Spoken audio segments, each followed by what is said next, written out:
చరిత్ర క్షమించదు జగన్మోహన్ రెడ్డి. నిన్న నువ్వు చేసినటువంటి మాటలు ఏవైతే బనకచెర్ల పోలవరం బనకచెర్ల ఉపయోగపడదన్నావో ఈ రాయలసీమ ద్రోహిగా మిగిలిపోతావనేటిది నేను చెప్తా ఉన్నా.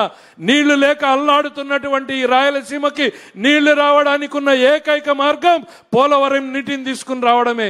ఇవాళ జిల్లాలలో ప్రశాంతంగా కొంతమేరకైనా పని చేసుకోగలుగుతా ఉన్నారు అనంటే ఈ నీళ్లున్నాయి వస్తున్నాయి అనేటువంటి నమ్మకంతో. ఎప్పుడైనా పత్తి పంటనో మిరప పంటనో చూసామా? అనంతపురం జిల్లాలో ఈరోజు మిరప పత్తి పండించగలుగుతున్నామంటే ఈ హంద్రీనీవా వలన అనేటువంటి చెప్తా ఉన్నా.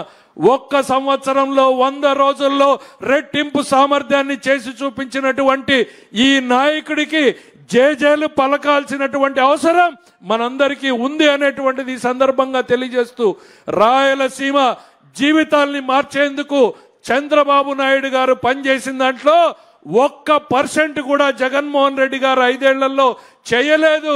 దాని మీద చర్చకు నేను సిద్ధంగా ఉన్నాననేటువంటిది సందర్భంగా తెలియజేస్తూ రమ్మని సవాల్ చేస్తూ సెలవు తీసుకుంటున్నాను.